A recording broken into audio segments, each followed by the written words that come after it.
Hola, hola. Bienvenidos a un nuevo episodio de Hablemos en el Lobby. Bien. ¿Qué tal, Mari? ¿Cómo estás? Bien, aquí trabajando Trabajando. contigo. Trabajando en la lucha por la locha. No es fácil. ¿No dicen así? No es fácil, no. No, Gracias por aguantarme tanto. Sí. Pero nada, aquí estábamos en un episodio que creo que tenemos mucho tiempo queriéndolo hacer, porque es un tema un poco delicado. Sobre todo, quizás muchos van a decir, ¿por qué lo están tratando mujeres? Pero evidentemente creo que quién es mejor que nosotras para poder entenderlos, porque estamos ahí. Ellos quizás, los hombres, vamos a hablar de los hombres, quizás entre ellos ya tienen sus códigos, pero ¿qué tal si siempre pensamos que qué tal si hablamos con una experta, una psicóloga, sobre cómo comunicarnos mejor? Para eso tenemos a Elaine Feliz, bienvenida. Gracias, muchísimas Bienvenida. gracias. Es Aclarando gracias. que no soy psicóloga, soy sexóloga. con Ya, máster pero en sexología y género. tienes una experiencia en el tema. Así Eso es. era lo que quería decir. Tú tienes máster en sexología y género. Exactamente. Por eso, imagínate, Exacto. ¿qué más que tú? Y nada, el tema es que la otra vez estábamos hablando con unos amigos y nos dice que quizás han sentido últimamente una presión. Más ahora estos últimos años con lo de las redes sociales, tú sabes que todo ha sido más, como que nos los va arrollando en el tema de ser proveedor. Antes quizás era más suave, más fácil de llevar, pero ahora tienen que ser proveedor, no pueden tener miedo o no lo pueden mostrar. Hay un tema del machismo mal hablado, o sea, es verdad que tienen una presión Sí. como hombres. Sí, la presión masculina está, así como tenemos nosotras la presión por otro renglón, nosotras es muchísimo más fuerte hacia el físico, hacia la reproducción, hacia si tenemos o no tenemos pareja. Obviamente eso es un aprendizaje que viene desde nuestra infancia y tiene que ver mucho con el contexto cultural. Ellos también tienen la presión de penetrar, proveer, proteger. Son las 3 P que definen el falocentrismo, que es un gran sistema de discriminación que determina que el hombre vale por cuánto produce, por cuánto penetra, por cuánto provee. Uy. Y eso es un sistema bastante drenante porque el dinero deja de ser dinero y se convierte en identidad. Y cuando el dinero deja de ser dinero y se convierte en identidad, yo valgo por lo que produzco y puedo mostrar. Yo valgo por el carro que puedo enseñar y desde el carro yo me mido el pene con otro hombre. Desde la cantidad de mujeres que puedo comprar a través de ese dinero, a través de ese pene que puedo de alguna manera exhibir, no solamente a nivel físico, sino a nivel simbólico. Exacto. Con esa cuenta que pago, con esa casa que compro, con esa mujer que me adorna, que obviamente está conmigo porque es una transacción, estoy demostrando qué tan poderoso puedo ser como varón. Y aquí tenemos un tema que básicamente nos revela cómo nosotras y ellos son objetos de un gran sistema que nos cosifica, porque nos convierte a ellos en la cartera, en el carro, en el falo, y a nosotras En el adorno. en el adorno, y a nosotras nos convierte en ese adorno que ilumina la mirada. Por eso para una niña y para una mujer, el halago más lindo es: qué linda eres, pareces una princesa, porque la identidad se convierte en apariencia y desde ahí nos cosificamos. Pero me imagino que, claro, el hombre porque crece eso, pero debe haber muchos hombres que tienen problemas de salud mental por esa presión. Sí. O sea, debe ser difícil. Si para nosotras, o sea, porque entendemos nosotros tenemos la presión de ser bonitas, de arreglarnos, de todo esto, pero muy poco se habla de lo que ellos sufren y cómo manifiestan esos problemas de salud mental. Normalmente, ¿cómo un hombre lo manifiesta cuando tiene problemas por esa presión? Mira, generalmente, y aquí voy a ir a una parte epistemológica que tiene que ver mucho con la frase. Los hombres no lloran, quédate con esa frase. Sí. ¿Qué hace esa frase? Invisibiliza mi mundo emocional. ¿Qué significa que un hombre llora? Que es vulnerable, que no sirve, que no es valioso. Y cuando nos vamos a lo que llamamos la jerarquía de la masculinidad tiene niveles, donde si tú eres el hombre que está en el tope, tú no puedes agarrarle la cartera a nadie, tú no puedes usar rosado, tú tienes que ser un hombre que hable de la cantidad de mujeres que te diste, tú tienes que ser un hombre que tiene músculo, tú tienes que ser un hombre que sea lo suficientemente aspiracional para los que están debajo. ¿Qué implica eso? Que las emociones no están incluidas dentro de ese patrón. ¿Cuál es el problema? Yo no soy máquina, yo no soy una billetera ambulante, a mí me da miedo. A mí me da tristeza, yo sufro todo lo que sufrimos los seres humanos. El problema es que yo lo invisibilizo y las emociones que no digo me matan o me enferman. Mi cuerpo habla de lo que la boca calla. ¿Qué pasa con los hombres? Cuando un hombre no puede expresar, generalmente lo canaliza a través del alcohol, del hipertrabajo, del consumo de cualquier sustancia, de algún tipo de violencia, porque esa ira de reprimir la tengo que canalizar con otros hombres, conmigo mismo o en muchos casos con otras mujeres. Entonces ahí tenemos un resultado que no lo justifica, pero sí lo puede explicar. Y cuando hablamos de violencias, no estamos hablando de un golpe, estamos hablando de manipulación, de cualquier tipo de situación donde yo sienta que puedo oprimirte como mujer, como madre, como hija o como hombre, porque tenemos hombres que también agreden a otros. Y eso obviamente es una expresión de lo mal que me siento. ¿Por qué los hombres tienen mayores probabilidades de morir 5 años antes que las mujeres? Por la presión. Porque emocionalmente hay un mundo invisibilizado, hay situaciones que no se expresan, se exponen más cuando tienen sexo, se exponen más porque no es lo mismo usar condón que no usar condón. Sí. No es lo mismo manejar siendo hombre que siendo mujer. Pero sí que es verdad que en esto que tú dices, perdón que te interrumpa, de los, o sea, del condón y tal.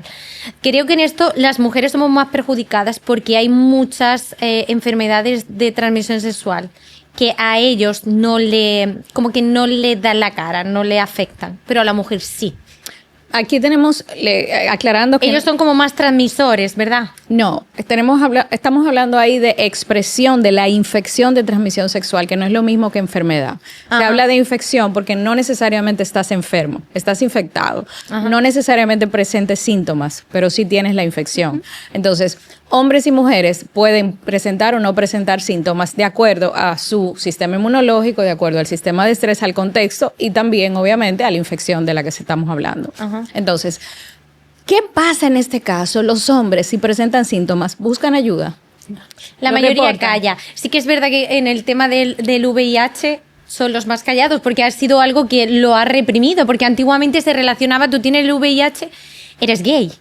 Y no solamente eso, ¿qué representa para un hombre ir al médico? Sí, es mostrar vulnerabilidad y es totalmente Exacto. opuesto al sistema de socialización de género, donde el hombre tiene que mostrar poder, control y autoeficacia. Esas son las 3 características más importantes. Yo puedo, yo no siento, yo controlo y yo tengo poder.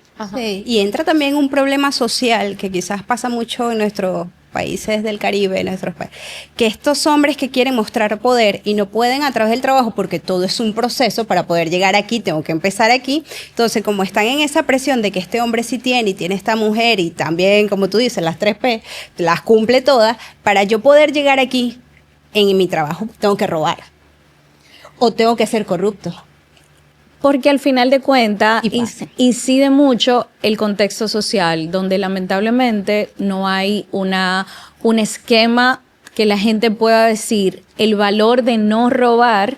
Es un aprendizaje desde mi familia, desde la cultura, que me visualiza como un ente humano, no como un hacedor, Una máquina. como una máquina. Y desde ahí tenemos que hablar de la familia lo que construye la masculinidad. ¿Cómo está la familia que construye a los hombres dominicanos? ¿Y cómo están las familias que construyen a los hombres de todas partes del mundo que siguen siendo parte de las cifras? Cuando nos vamos a las cifras de personas en conflicto con la ley, ¿quiénes están ganando esa cifra? Y no es que los hombres sean más violentos, es que el sistema promueve la ira como el único mecanismo de canalizar las emociones. Sí. Y ya que hablas de la madre y del padre, siempre escuchamos como que todo hombre que es como un príncipe fue porque la mamá lo crió. O sea, siempre como que la mamá es quien le enseñó que tenía que ser un príncipe. Pero yo creo, yo no sé, manejo el tema, pero ¿qué verdad hay en eso? ¿Influye la mamá o influye más el papá? ¿Quién es el que da esa base como tal? Aquí nos vamos a la teoría del apego de Bowlby, que es uno de los expertos en el tema de vínculos. Cuando hablamos de mamá y papá, tenemos que hablar de muchas cosas. Lo primero es, si estamos hablando en República Dominicana específicamente, ¿cuántas madres criando solas hay aquí? Pero no porque ella le dio la gana de quedarse sola, porque la abandonaron. Porque ser hombre no significa cuidar, no significa criar, significa procrear, penetrar. Desde ahí termina mi función. Sí. Eso es lo que muestra el sistema. Aquí estoy hablando de un estereotipo de género. ¿Qué pasa con eso? Si papá está, ¿Cómo está papá en esa familia? Papá es el que abraza, el que sostiene, el que hace tarea, el que cambia pañales. Es que si ese niño, por ejemplo, tiene una situación de tristeza, le dice, vamos a llorar juntos, ¿qué te pasó? O papá es el que provee, el que manda las reglas, el que manda hacer tarea, el que da una pela. Aquí en República Dominicana se usa mucho eso. Entonces, cuando hablamos de teoría del apego, sabemos que el ser humano no necesita compañía, necesita seguridad emocional. Seguridad emocional es que yo tenga adultos con los que me puedo sostener, que me digan, está bien, mi amor, si te fue mal en el colegio no hay problema. Esa nota no te define, llora, siente. Eso hace que ese hombre pueda sentirse seguro cuando tenga una relación y esa mujer lo abrace y no se sienta mal si no tiene dinero porque sabe que él no lo define el dinero, porque tiene seguridad emocional aprendida desde su patrón de infancia. Entonces, si vamos a hablar de mamá y papá, vamos a hablar del patrón de apego. ¿Qué tan segura y qué tan estable estaba esa madre que estaba criando? ¿Qué tan harta? ¿Qué tan drenada? ¿Qué tan sola se sentía? ¿Qué tan deprimida estaba? Que al final de cuentas tradujo en ese hombre de manera muy inconsciente sus propias heridas. Porque en crianza sabemos que los valores se escriben y se promueven con palabras, pero las heridas se transmiten en silencio. Ay, ay, ay. Se transmiten con esa mirada de mamá de hastío. ¡Come la comida! ¡Ya tú me tienes cansada! ¡Los hombres son malos! ¿Cuánta novia tú tienes? Desde ahí, desde esa carga, yo estoy transmitiendo lo que significa amarme y lo que significo yo en este vínculo. Increíble. Sí que es verdad. Y además, o sea, yo me voy a ir un poquito más allá porque yo soy española. Nosotros tenemos muchos oyentes también en español. Entonces, en España ahora mismo sí que es verdad que hay una educación hacia el hombre mucho más abierta, más sensible, más suave, sí. ¿Vale? En España ya el hombre no es el que provee 100%, o sea, siempre hay apoyo con la mujer. Hay de todo, porque hay de todo, ¿vale? Pero se usa más somos un equipo, hasta dónde tú llegas y hasta dónde yo llego. Tú tienes tu sueldo, yo tengo el mío, vamos a ver qué porcentaje tú puedes dar y qué porcentaje yo puedo dar. En la casa es lo mismo, o sea, el padre educa a los hijos y atiende a los hijos igual que la mujer. El hombre, si tiene que limpiar un plato, lo limpia sin problema. O sea, al final sí que hay una educación mucho más suave hacia ese tema de los hombres. Pero más allá de eso, nos encontramos con lo opuesto también, ¿no? De que ya al hombre se le ha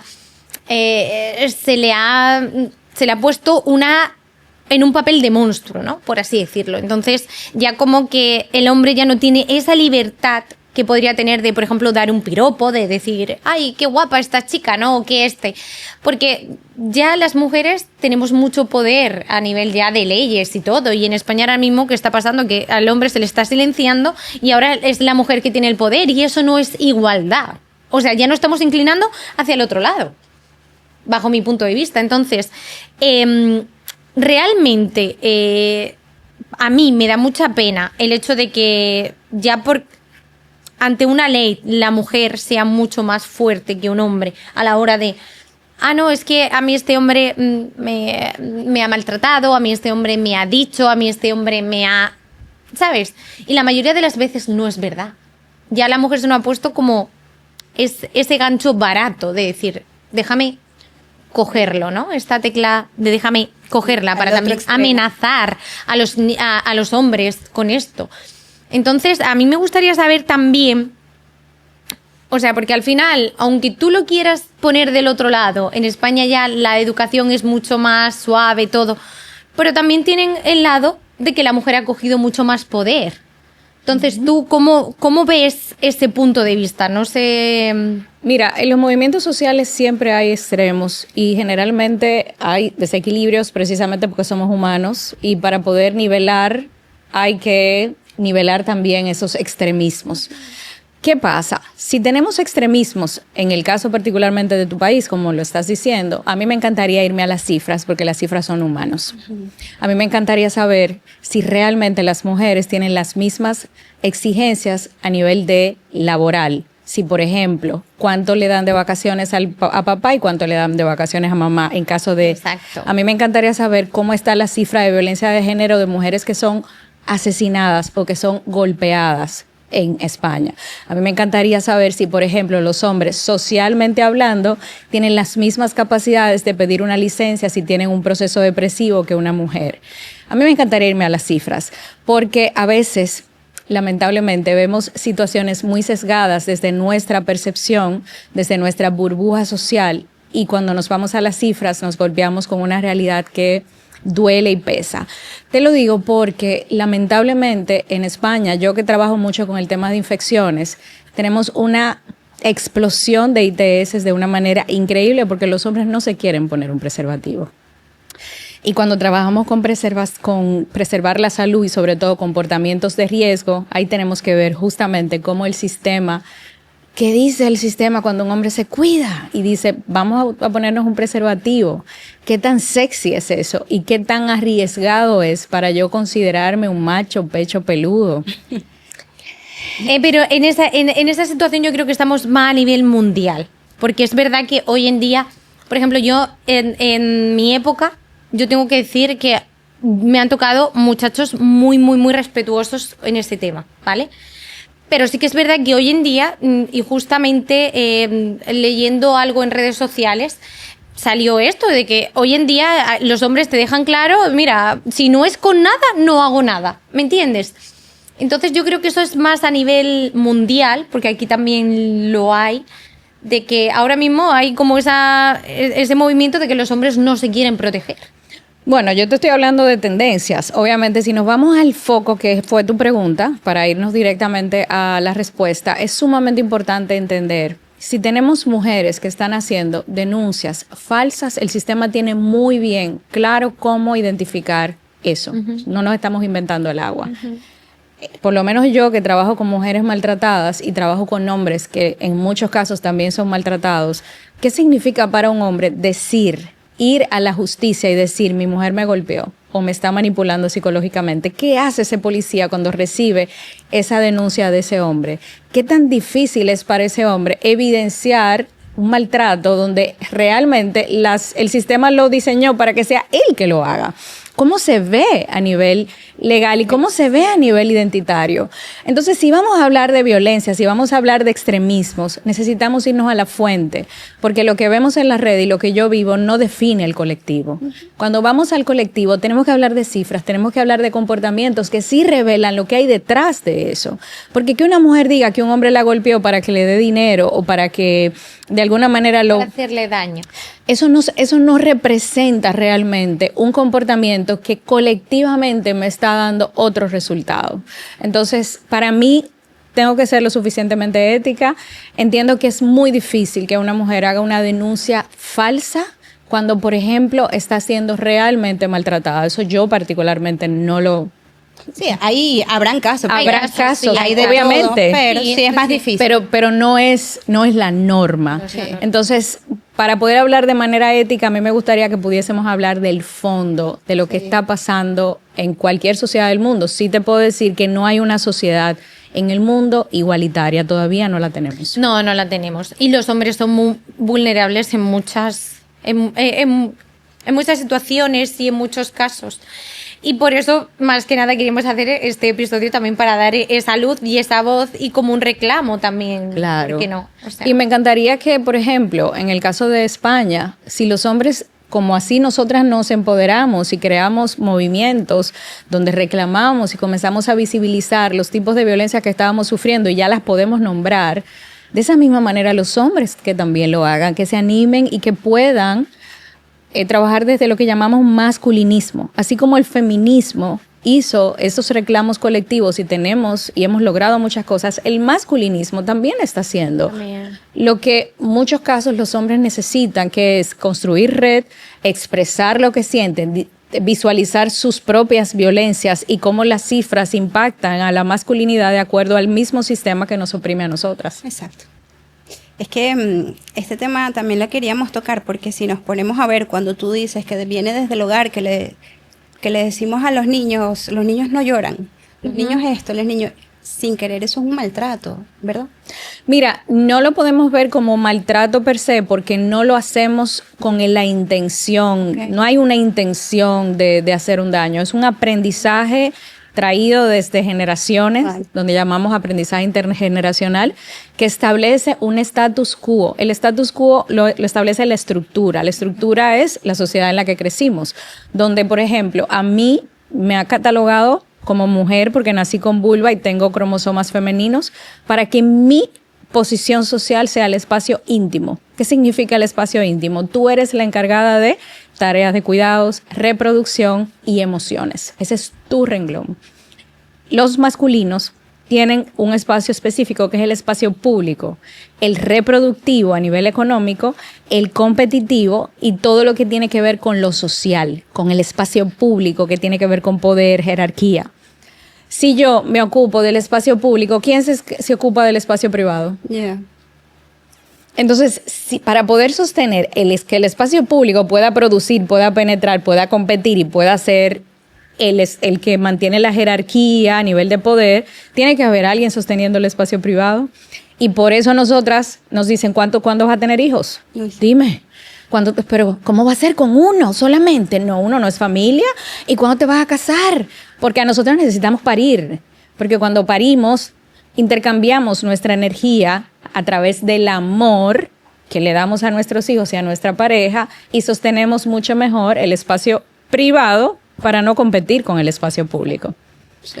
Es una jerarquía establecida a nivel de estructura. Y, por ejemplo, volviendo al centro, a la base de la sociedad, que es la familia. Pongamos una familia. Ponte que yo en mi casa tengo un hijo y tengo a mi esposo. No hablemos del hijo porque ya sabemos que es algo que viene de nosotros y por ahora quizás hay familias un poco más con lo de las redes, quizás pueda ayudar o este tipo de contenido, podemos conseguir información mejor o más rápido que antes, que nuestros abuelos, Pero ponte, yo estoy casada con un hombre que viene con eso que tú dices, con esto marcado, con esto de que yo no siento, yo tengo que ir a trabajar, y uno masculinidad profunda. Viene con el macho a vernáculo. Entonces, y uno quiere, oye, vamos a hablar. Oye, dime qué sientes. O sea, yo lo que quiero es que que hagamos un llamado también, porque también la culpa la tenemos nosotras muchas veces. Quitarle como un poquito de peso a toda su carga. Miri, ¿cómo te fue en el trabajo? ¿Y cuándo es que vamos a esto? Y empezamos, y yo necesito esto, y yo... O sea, porque no podemos atacar a un hombre que aparte que no lo expresa, estamos ahí como una pullita. O sea, ¿cómo ayudar en el núcleo familiar? Claro, y qué excelente pregunta, porque el objetivo es que podamos tener corresponsabilidad emocional, donde podamos ser equipo. Y para eso es importante visibilizar la diferencia entre ser terapeuta y ser apoyo. Okay. Son dos cosas diferentes. Mi trabajo no es sanarte, mi trabajo no es salvarte, ni ser tu terapeuta. Mi trabajo es apoyarte para que juntos podamos buscar las soluciones y sobre todo la ayuda que amerita de construir ese monstruo que creó la estructura. Cuando hablamos de eso, necesitamos identificar si ese hombre está dispuesto a reparar y a repararse. Eso es fundamental. Porque si no está dispuesto a reconocer, a repararse y a reparar lo que hace de manera muy inconsciente, en muchos casos, a través de su masculinidad, pues nosotras no tenemos mucho que hacer, porque no podemos cambiar a nadie, ni podemos... Sin ellos querer. Eso es importante reconocer. Entonces, si tenemos una pareja, un hermano, un hijo que está exponiendo los comportamientos que sostienen la jerarquía de género, nuestro trabajo, como ya tenemos lenguaje emocional, porque a nosotras el sistema nos dio mucho drama, o sea, nos pagan para eso, pero también nos dio lenguaje para llorar, para poder sentir, y el trabajo de nosotros es acercarnos desde la empatía sin cuestionar ni etiquetar esa identidad, no irnos a la identidad, sino al mundo emocional. Hoy te veo un poco lento. Te sientes triste, te sientes deprimido, me preocupas. Fíjate que a ella no te estoy diciendo, porque tú eres un hombre que siempre está, yo no entiendo. Yo no estoy juzgándote, yo simplemente te estoy dando nombre a emociones y te estoy diciendo, me preocupas. Desde ahí es mucho más fácil que ese hombre se abra, porque tú le estás dando nombre a lo que él quizás está sintiendo y no sabe cómo nombrar. En el caso de los varones y sobre todo los hombres que tienen ya una identidad adulta, generalmente cuando están pasando por situaciones muy difíciles, lo que hacen es que se encierran, se mutean y en muchos casos se ponen agresivos y muy reactivos. Eso es una expresión muy clara de que hay algo que está impactando. Si tú ves que ese hombre se relega al trabajo de una manera desafiantes, si al consumo de alcohol, si por ejemplo estás viendo que el comportamiento y el patrón en casa ha cambiado, pues eso es una señal muy importante, porque estamos viendo que los hombres se suicidan 3 veces más que nosotras por el mismo factor, y ahí tenemos al mundo emocional totalmente revelado en ese segmento. Sí, sí. Y entrando un poquito ya en lo que es los sentimientos, ¿no? Que los hombres también aman. Claro, son humanos. ¿Qué es lo que más? que no parece? Cuando aman muy bien también. ¿Qué es lo que más miedo le dan cuando ellos aman? Bueno, de acuerdo a su patrón de apego, sentirse vulnerables. ¿Qué tan difícil fue sentirme vulnerable en infancia? ¿Qué tan difícil fue mostrar mi tristeza, mi llanto y sentirme protegido? Eso yo lo traigo a mi adultez. Decimos que las infancias revelan mucho esa adultez que vas a desarrollar. Y si un hombre está con una mujer que le está exigiendo dinero, que le está exigiendo poder, que le está exigiendo estatus, ese hombre no puede bajar la guardia nunca. Jamás. Porque ese hombre es una máquina de dinero ambulante. Ya. Y si ese hombre se deprime o se enferma, no va a poder producir. Ajá. Y estamos hablando de que lamentablemente hay mujeres que por la misma estructura lo que demandan es una máquina. Una máquina. Sí. No tengo una relación, lo que tengo es una transacción, porque tener un hombre que me pueda sostener toda mi vitrina es un sistema de poder. Entonces, todos necesitamos ser reconocidos, es una necesidad básica. Si no me reconocen por lo que soy, me van a reconocer por lo que yo tengo. Sí. Si no me reconocen a la buena, me van a reconocer a la mala. Entonces, para un hombre que ama realmente y que tiene la capacidad de poder mostrarse, lo primero que yo le voy a sugerir es que tienes que elegir una mujer que te humanice, no que te cosifique. Porque si vas a elegir una mujer por lo que tienes, prepárate porque ella te va a exigir mucho. Nunca va a ser suficiente. Y nunca va a ser suficiente, porque es una transacción. Pero para poder elegir bien, tienes que elegirte primero. Y cuando ese hombre se elige, necesitas saber que esa mujer es equipo. Equipo. Y cuando es una mujer que es un equipo, es una mujer que yo puedo estar sin dinero y valora a la persona, no lo que puedo representar. Y desde ahí tenemos que comenzar a hablar de mi identidad. Cuando mi identidad no me define lo de afuera, entonces yo tengo que trabajar con lo de adentro. Sí. ¿Y cómo los hombres, cómo influye la inseguridad en los hombres, en la manera de enamorarse y de comprometerse?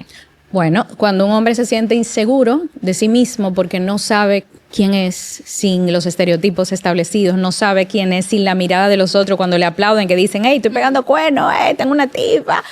Porque eso es parte de la jerarquía. De hecho, me encanta decir esta cifra porque es algo que trabajé mucho en una investigación de masculinidad que hice. Los hombres se prestan más fácil dinero cuando estamos hablando de que el otro le dice que va a ser infiel a que si tiene un tema económico con sus hijos o su pareja. Ahí estamos hablando de jerarquía de género. Sí. Entonces, si ese hombre tiene inseguridad, va a ser muy importante reproducir esos estereotipos en toda su mecánica identitaria. Eso quiere decir, ¿cómo camino? Yo tengo que caminar derecho. No, nunca puedo tener los hombros. Yo no puedo beber bebida con sombrillita. No. Es whisky a la roca. Yo tengo que beberme una cerveza y si es caliente no importa. Yo tengo que penetrar, romper camas. Yo tengo que ser un hombre que de alguna manera expreso que tengo poder a través de lo que hago y de lo que represento. Y desde ahí, eso también se va a traducir en mi relación de pareja. Se va a traducir en mi crianza. Se va a traducir en mis compañeros de trabajo. Desde ahí, por eso decimos que cuanto más inseguro es un hombre, más agresivo para sí mismo y para el mundo. Es un arma. Porque la inseguridad justamente lo único que hace es detonar esa máquina que solamente provee, penetra y protege. Y desde ahí no tenemos un humano. Necesitamos rescatar a los hombres desde redes de apoyo que le permitan ser humanos y entender que no valen más ni menos por lo que puedan aparentar o tener. Sí, y bueno, lo hemos tocado todo en nuestro guión y ha sido un tema muy profundo, o sea, muy bonito de manejar. Porque también están estos hombres que salen del patrón, ¿sabes? Sí. Que son bellos, que uno dice, wow, qué tipazo, mira cómo habla, mira cómo se expresa, mira cómo piensa. Mira cómo cría. Mira cómo cría, o sea, bueno. Y si supieran que mientras más fuera de esa estructura machista, más a uno como que dice, oye.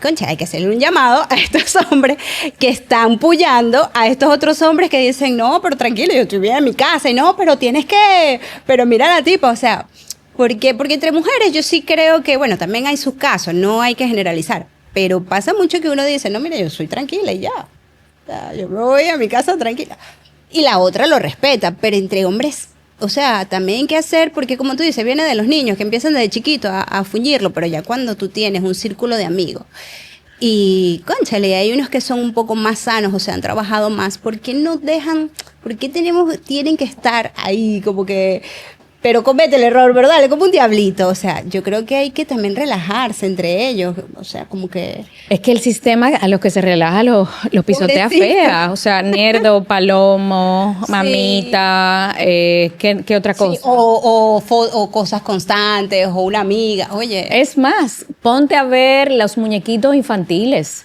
Los hombres, los cuentos infantiles, los cuentos que le hacían a los hombres. Había una princesa con la que tú te casabas y eras feliz por siempre. En los cuentos de los varones, toditos se iban, mataban al dragón y después se iban a beber o se iban a jugar o a disfrutar. En los cuentos infantiles, el amor no se vinculaba en el mundo masculino como una meta de éxito. En los cuentos femeninos sí. Teníamos la meta del príncipe azul que nos salvaba y con quien éramos felices por siempre. ¿Qué significa para un hombre tener un amiguito en infancia que quiere mucho y en adolescencia? ¿Cómo cambia esa relación con ese amigo? Porque ese muchacho no puede abrazar a ese amigo igual, no puede besar a ese amigo igual. En una sociedad que lo va a juzgar por cómo camina, por cómo habla y por cómo se expresa, porque representa una masculinidad o jerárquica o disminuida, necesitamos hablar de lo que representa ser el nerdo, ser el que no ha tenido una novia a los 18 años, ser el que usa preservativo en todas sus relaciones, el que no toma alcohol, Sí. el que no grita cuando estamos jugando fútbol y hay un gol, se queda tranquilo. Todo eso determina qué tan seguro me siento en el entorno en el que vivo. Y yo soy un ente social. Claro. Sí, pero esto, por ejemplo, sí que es verdad que yo en España ya lo veo mucho, ¿vale? Veo mucho de que ya este prototipo de hombre ha ido como evolucionando un poquito más, ¿no? Ya no hay como esa presión, ¿no? Porque ¿para qué te vas a juntar con un hombre que a ti te está provocando a que tú tengas otra mujer cuando tú lo que tienes en casa es bueno? ¿Por qué no te juntas con uno que te diga, vamos a hacer un negocio juntos, vamos a evolucionar juntos, vamos a ver cómo podemos hacer, ¿me entiendes? O sea, al final creo que esto va mucho más allá. Entonces, también hay madres, porque yo entiendo que a lo mejor el hombre es hombre y piensa ya de una manera, viene por ya mecanismos, pero las madres yo creo que también tienen que influenciar mucho en eso a los hombres, a la hora de coger y decirlo, no, mira, el hombre puede llorar, el hombre no tiene por qué proveer siempre, la mujer también lo ayuda, o sea, creo que nosotras, las mujeres como madres, también debemos de poner nuestro granito de arena. Claro que sí, y tenemos no un granito de arena, nosotros tenemos la playa, pues nosotras somos la conexión con la vida. Lo que te quiero decir es, mamá tiene la capacidad increíble de poder mostrar y modelar cómo se trata a una mujer y cómo se es hombre desde su feminidad. Y eso es hermoso, que nosotras podamos decirle a nuestros hijos, mi amor, te doy permiso a llorar, tú puedes hacer aquí, eso es hermoso.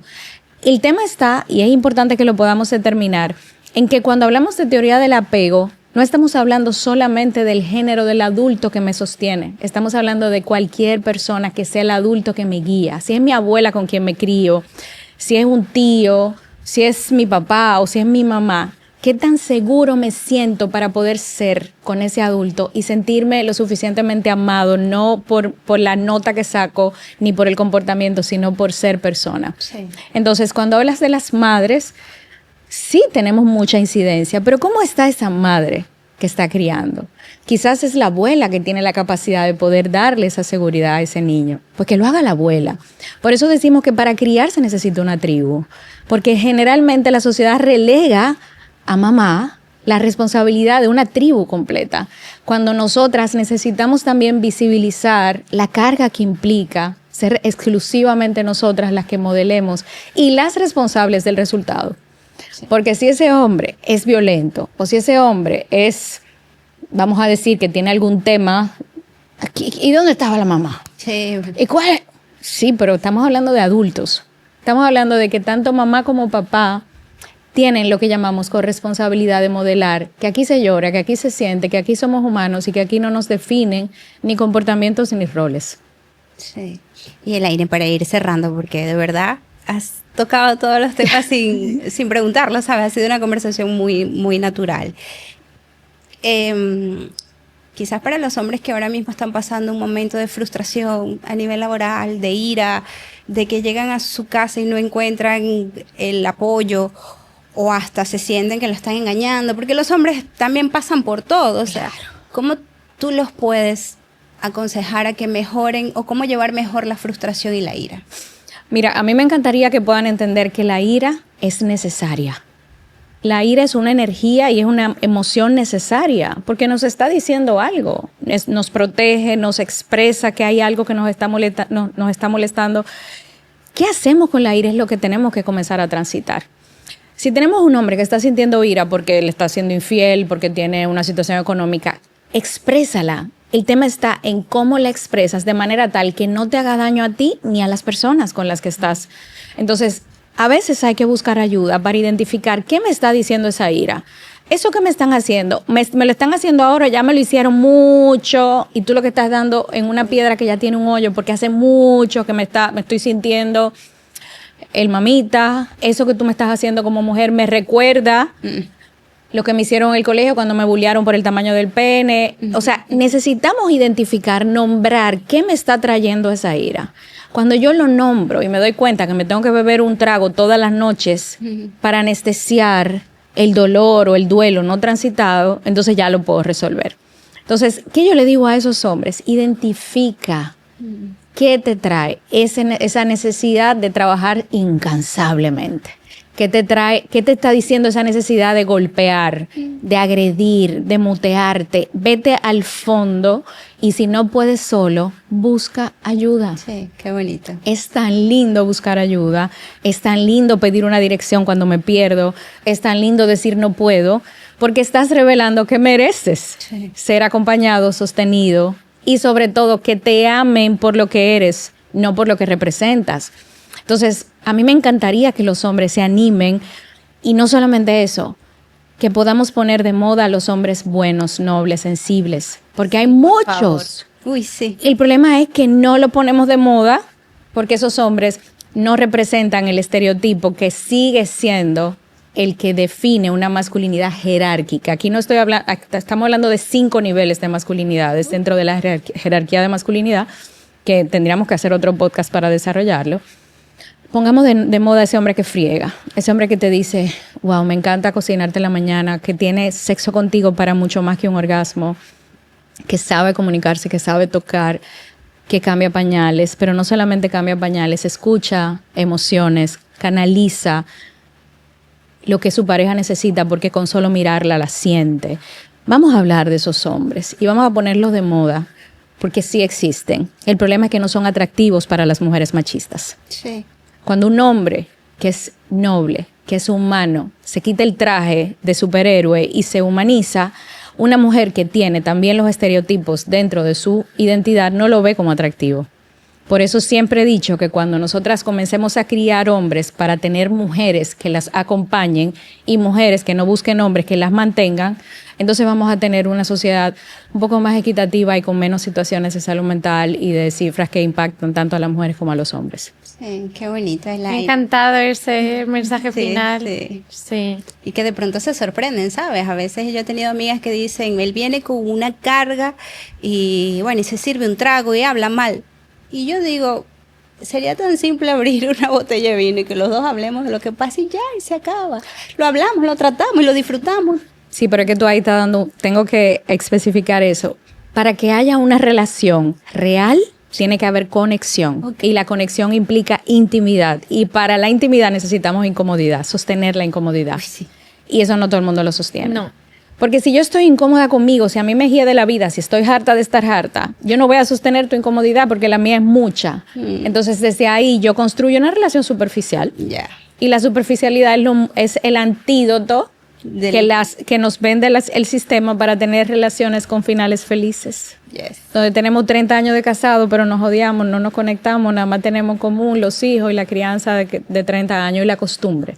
Pero es triste, porque al final sí que es verdad que yo apoyo realmente de que cada uno tenga su rol y que lo defienda bien. O sea, yo ahí no me meto, sí que es verdad que... Y en la realidad, cada uno tiene su rol. Pero, o sea, busca un hombre o busca una mujer que de verdad tenga sentimiento, que de verdad lo que quiera contigo es avanzar en esta vida y llegar a ser viejitos, que al final el propósito, porque al final, mira, tienes hijos, tienes familia, pero todo el mundo se va. Y a la hora de la verdad, ¿quién se queda? La persona que tienes al lado. O sea, y yo lo he visto, yo tengo a mis abuelos que ellos 90 años, mi abuela en una residencia con Alzheimer y mi abuelo de 90 años camina todos los días 30 minutos para ir a verla a la residencia de ancianos, para estar a lo mejor 1 hora o 2 horas con ella, sin hablar. Porque mi abuela lo que te cuenta es nada, mi abuela no habla, mi abuela te repite las cosas 1000 veces. Habla de sus padres, que ya ni existen, o sea, a sentarse uno al otro a mirarse, pero camina su media hora para ir y su media hora para volver, da igual que haga frío, sol. Entonces realmente eso es lo que uno quiere en la vida, que haya una persona que está ahí siempre. Claro, pero para eso se necesita querer construir una vida, no una imagen. Ser un equipo.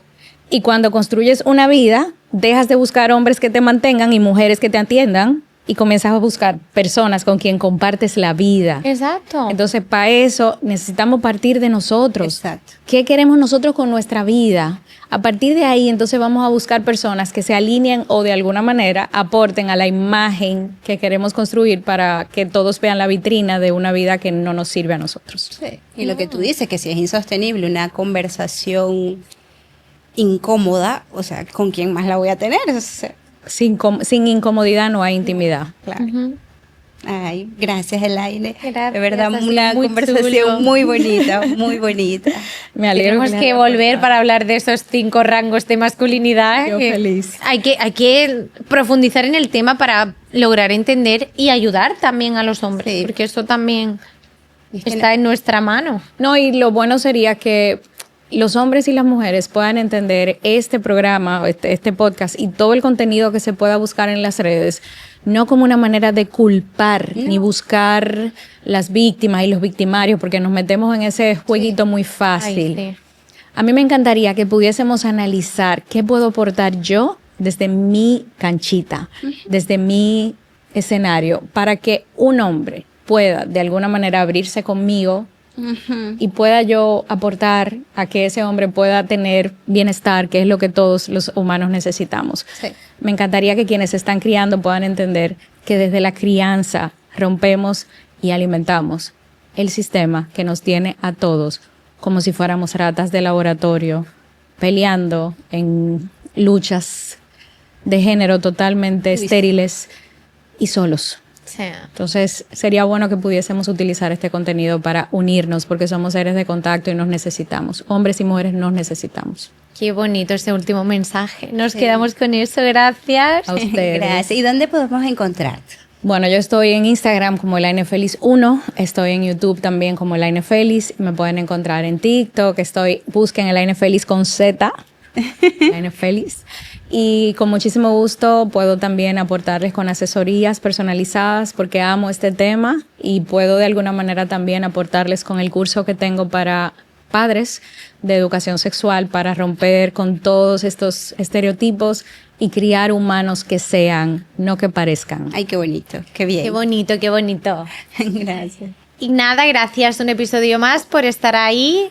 Este episodio sí o sí lo tenéis que compartir y lo tenéis que ver con vuestros esposos Sí.